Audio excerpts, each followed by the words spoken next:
Hey everyone, let me begin by telling you about the most irritating compliment I ever received. So a little background here. For my ministry career, I've worked half of it in youth ministry, 7 years working with teenagers, and then the last 8 I've been preaching, and so that affords me the really unique opportunity to be able to witness what these teenagers do, like these teenagers that I have poured my life into, my energy, both me and my wife. Like we've given a lot of our time to these teens, and now we get to watch what happens when they grow up. And so one of these particular teenage girls, we'll call her Jill, she had a hard time in youth group, and so my wife and I spent a lot of time just investing in her, loving on her, trying to make her feel included, trying to disciple her.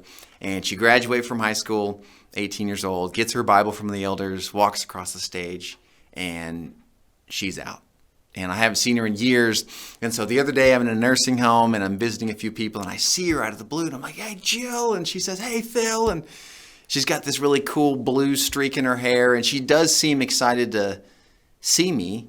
And she walks up to me and says, "Hey, Phil."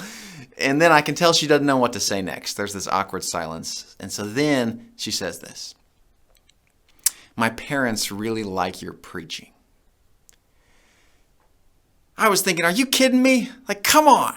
Your parents like my preaching? Like, what? How am I supposed to take that? Like, my parents don't like your hair. Like, I don't know what to say to that, but I'm offended. I'm hurt because this is a girl that she spent 18 years growing up in church, and she's not there. And so in a sense, what she's really saying is, yeah, Phil, I'm fine with you, but not church.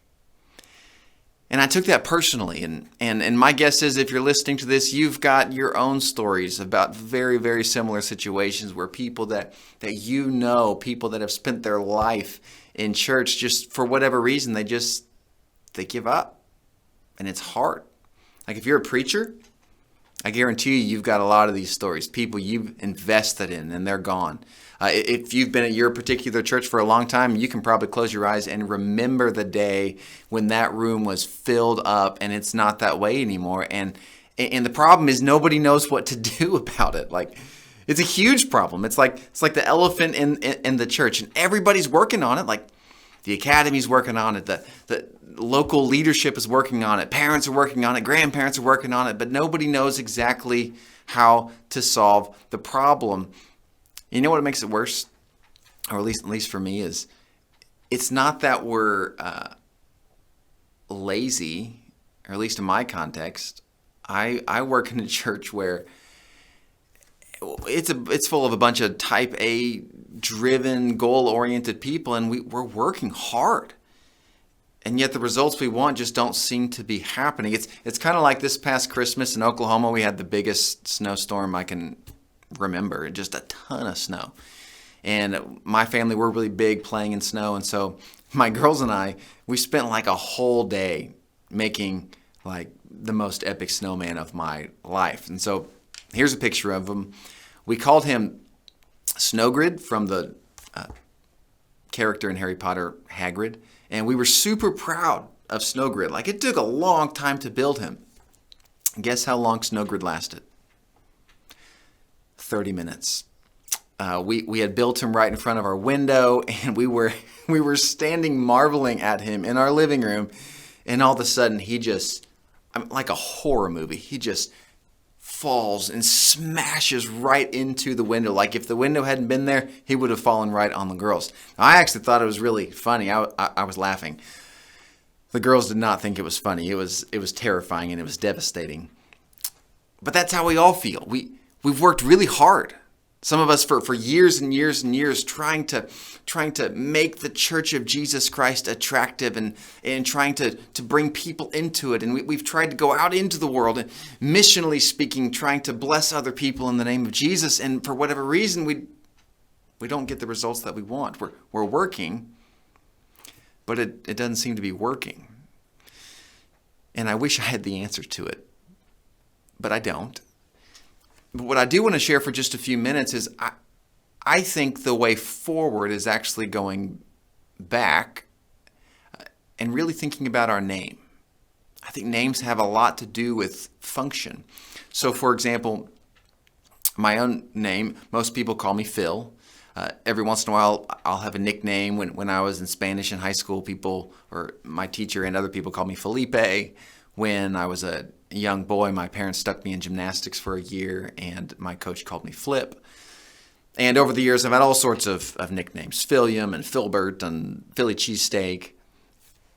But when somebody says Philip, I know that that person is family.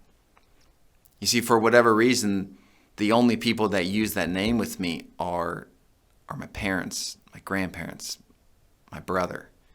And so when I hear that name, Philip, it carries a different connotation. It reminds me of who I am. It reminds me that I'm the son of Steve and Gail, faithful Christians. It reminds me that I am taking my place along many, many, many generations of faithful people. And so when I hear that name, it reminds me of who I am. So when we go backwards in time and think about the church, one thing that's really interesting is when this group of people 2,000 years ago, after the resurrection of Jesus, start practicing his teachings and start following him and start bearing witness to his presence in the world, it's really interesting what they were called. They weren't called Christians for quite a while. In fact, the first thing they were called was the Way. In fact, scholars go so as far to say that the Way is at least as old as the word church. And so if you just could have shown up as a reporter 2,000 years ago to investigate this group of people, you would have called them the Way. Now, isn't that interesting? They weren't called the doctrine. They weren't called the belief. They were called the Way. As in, this is a lifestyle. There's a visible way that people are living and behaving in the world. A few examples of where we find this in Acts. Acts chapter 9, Saul gets permission from the high priest so that if he found anyone there who belonged, not to the church, but to the Way, he could take them as prisoners. Or in Acts chapter 19, we find opponents refused to believe and publicly maligned, not the church, they publicly maligned the Way. Or in Acts chapter 24, when Paul is giving his testimony, he simply says, I worship God as a follower of the Way. It's what it was called. And there's a lot in the name. Just let this sink in. When our group of people first got together, they were not called the evangelicals or the Protestants or the Catholics or the Arminians or the Calvinists. They were not called the people who like Andy Griffith or the people that support Chick-fil-A. They weren't called the conservatives or the progressives. They were called the Way. It was a group of people that had a visible expression of a peculiar countercultural vision for life. So broadly speaking, if you look at the book of Acts, the book of Acts really brings color to the definition of the Way. So in the book of Acts, this is in chapter 5, a guy probably has spent years saving up for this field, this property, and he's probably thinking, I'm going to go build a house on this, and this has been my dream, but he sells it. And he takes all this money that he's been dreaming about having for so long, and he gives it away. That's the Way. Or you get to Acts 16, and a woman like Lydia offers her home to this group of people she just met generously. That's the Way. Or Acts chapter 19, you have this group of believers who burns what would be the equivalent of millions of dollars worth of scrolls out of repentance because they were pagan scrolls. That's the Way. Or you have later in Acts when Paul stands up in front of a king and boldly declares the gospel. That's the Way. It was public. It was visible. It was poverty alleviation. It was racial inclusion. It was visible justice. This was not just people in their homes reading their Bibles and praying. This was people out in the world demonstrating a vision for life, so much so that the outsider would say, what do we call these people? I guess we'll call them the Way. I want to zoom in on two particular dimensions of the Way that I believe that if the church is to become the beacon of light that we want to become, I think we have to recover these two dimensions of the way. So this past year, I read a great book by Scott McKnight called Reading Romans Backwards. And I'm so glad I read it because it really informed the way I thought and preached through the division of last year in so many different ways, with the election and with race. It was a divided year. And this book was so helpful because it helped me understand what was going on in this early church in Rome. And there's a lot that was going on in this particular church. And so, in fact, let me just dive into this for just a minute. In Romans 16, we have 29 names listed of people that went to this church, and there's a lot of diversity there. So some of these names are Jewish, some of these names are Greek, and just to highlight the diversity, I want to tell the story through the lens of two different church members. I dropped one on the floor. This is a guy, and we're going to call him Rufus, which is a name from Acts chapter 16. Now, Rufus would have been a Jew, and so here's a few things that Rufus would have stood for. Number one, Rufus would have been really big on election, as in we're the Jews, we're the people of God. We have the patriarchs, Abraham and Isaac and Jacob are our fathers. This is our story. This is our heritage. A second thing that Rufus would have been really big on is he would have been anti-empire. So he would not have liked Caesar. He would have been opposed to paying taxes. He would have taken the position of, hey, we're the indigenous people here. Israel's been around a lot longer than you, Rome, so you don't dare try to take our money. Third thing about Rufus is Rufus would have been poor. The fourth thing about Rufus is Rufus would have built his faith on Torah obedience. So he would have been really big. We obey Sabbath. We obey the dietary laws. We are circumcised because this is our expression of faith. This is how we profess to be believers in the world. Now, this, on the other hand, is Hermes, again, taken from Romans chapter 16. And so Hermes would have been a Greek or Gentile. And so here's some of the things that if you were just to sit down and have coffee with Hermes, here are some of the things that he would have believed in. He wouldn't have believed in election. He would have believed in inclusion. He would have said the very reason that Jesus came and died on the cross was to open up the kingdom to all people, not just the Jews. Hermes would have been pro-empire. He loves Rome. I mean, the Roman Empire is part of the reason that someone like Hermes is very, very successful. You've got the aqueducts, you've got Pax Romana. Hermes would have enjoyed the Roman Empire because, number three, Hermes would have been very rich. He would have had lots of money, lots of wealth, lots of status, lots of power. And then fourth, Hermes would have seen his faith not through Torah obedience, but through Torah liberation. So he would have said something like, why would I follow these Jewish holidays? They're Jewish. And why would I follow these Jewish dietary restrictions? Once again, they're Jewish, and Jesus has set us free from that. Well, these guys go to the same church.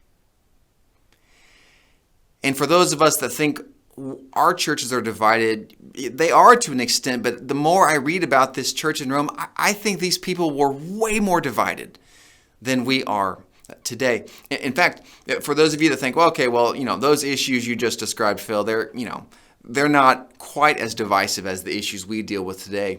Think about this. Go to the book of Acts. There's 3 riots. Acts 17, Acts 19, Acts 21. Guess what those riots are about? It's these issues.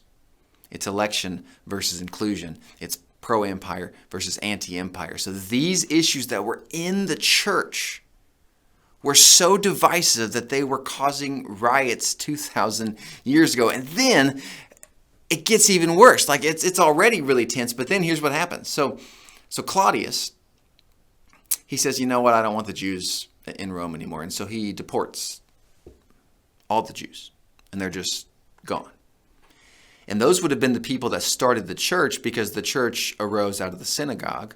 And so people like Rufus and Priscilla and Aquila, leaders, they're gone. And so who's left to take charge? Well, people like Hermes, people like Junia. And so week in, week out, These are the people now that are leading worship. They're the ones bringing the messages and serving communion. They're the ones in charge of benevolence for the poor in the city. Like they're leading. Well, then 5 years later, Claudius is gone. Jews come back.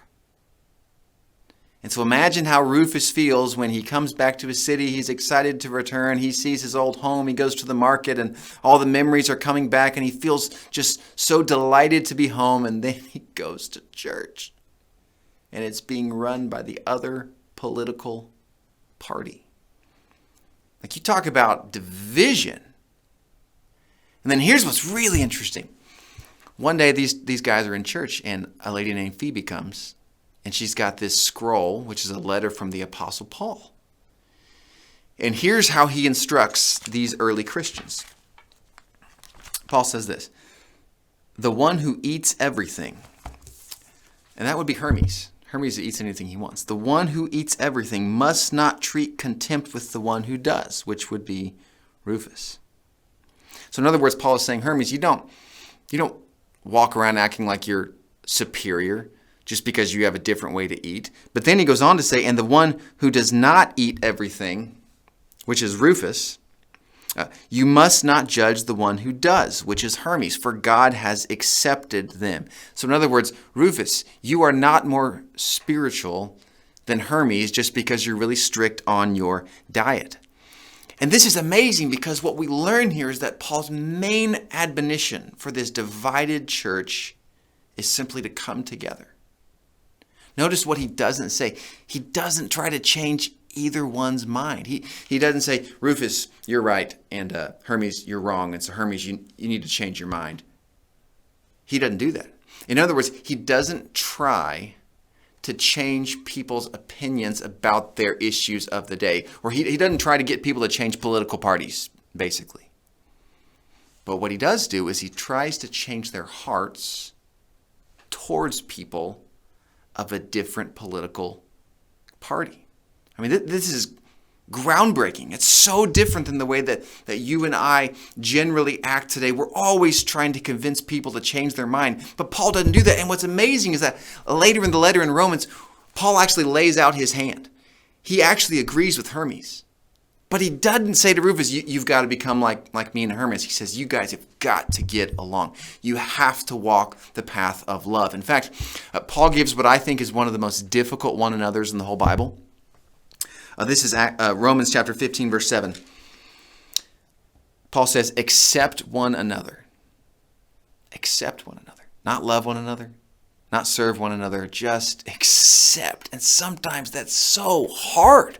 It's so hard to accept people that you disagree with and accept people that make you angry and accept people that put posts online that make your skin crawl. But Paul says, if you're going to be part of the way, you have to learn the way of acceptance. You accept one another just as Christ accepted you in order to bring praise to God.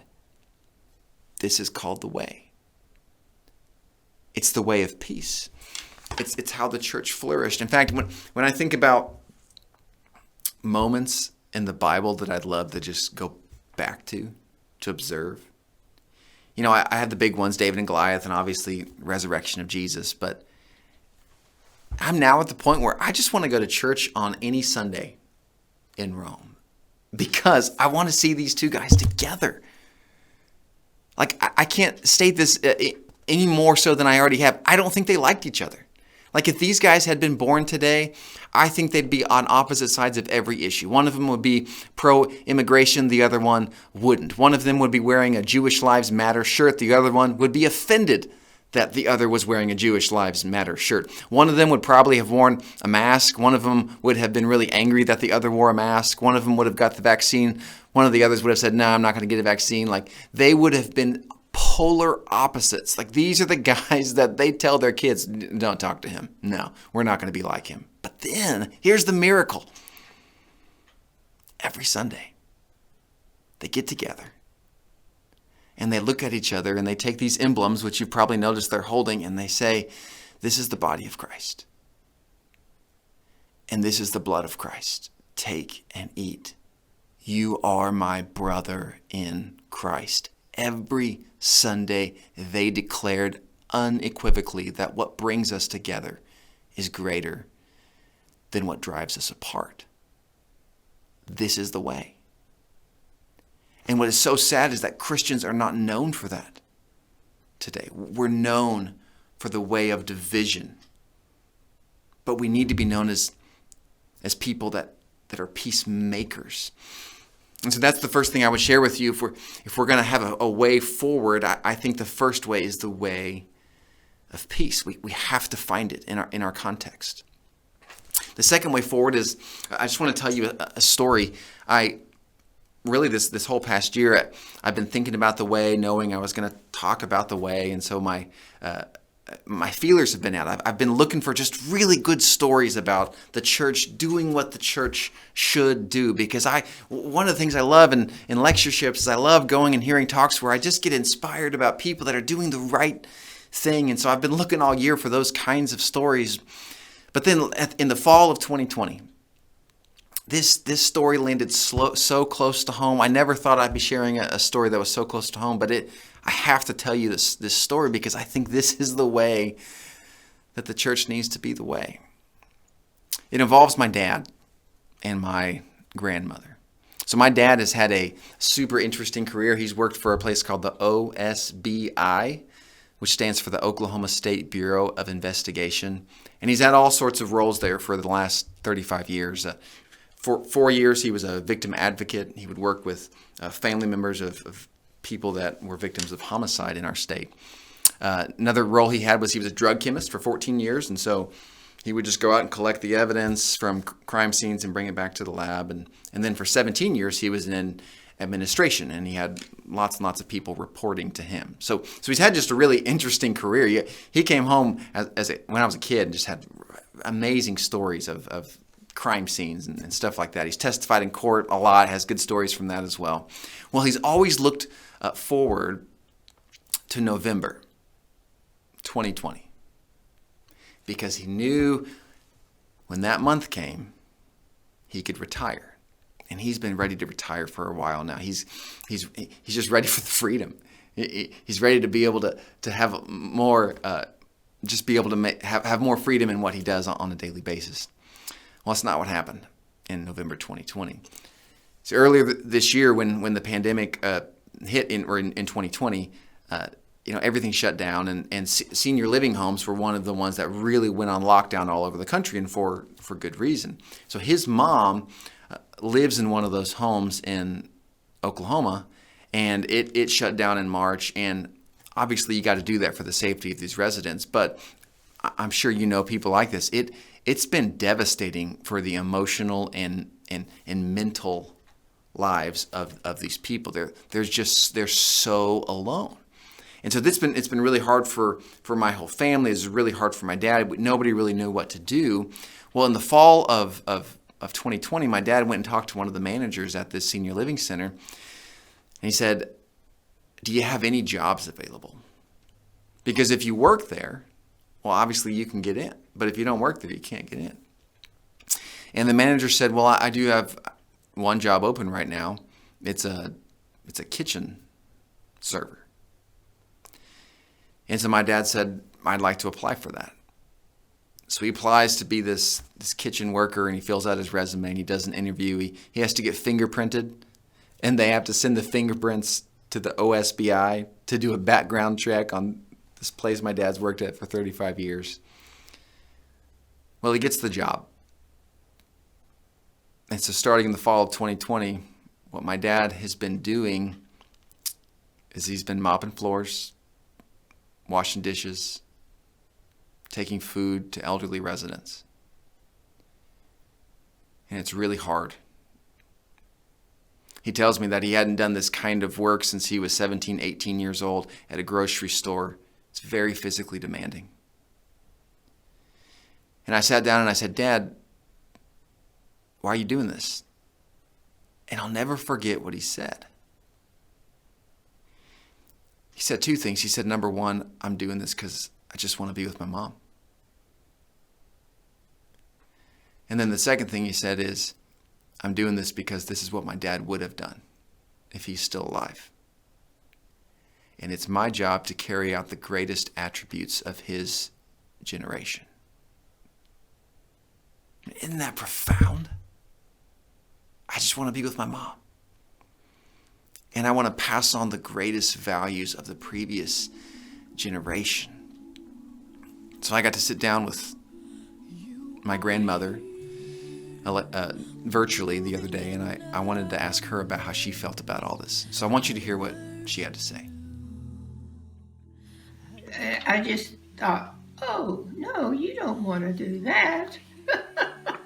There he was, such an executive in the OSBI, and he's going to come down here and mop floors. I thought, well, I don't know about that. That's quite a switch. And then he said, if I can do that, I can get to see you more.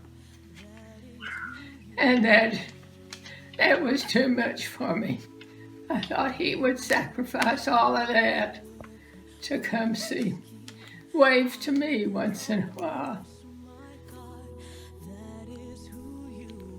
So here's the second dimension of the way we must recover. Not just the way of peace, but the way of the cross. You see, the cross was never just meant to be an event that saves. It was meant to be an event that sends. The title of N.T. Wright's latest book on the cross is The Day the Revolution Began. The cross was meant to be a pattern for life. This is how we're supposed to live. We're not just supposed to believe in Jesus. We're supposed to follow him. It's what Paul says in Galatians. I have been crucified with Christ, and I don't even live anymore, but it's Christ who lives in me.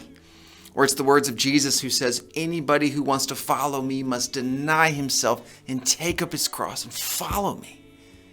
Like I'm so proud of my family and that I get to be a part of a great story like this, but you have to remember this is your story too. Like you worship a God who left heaven for earth and who took on the limitations of humanity and who allowed himself to feel hunger and sadness and grief and pain and sorrow. And why did he do that? It's because he loves you. It's because he's a way maker. It's the same reason my dad's a 65-year-old server. God will do anything to make a way for somebody else. He is a way maker, and he has called you to be one too.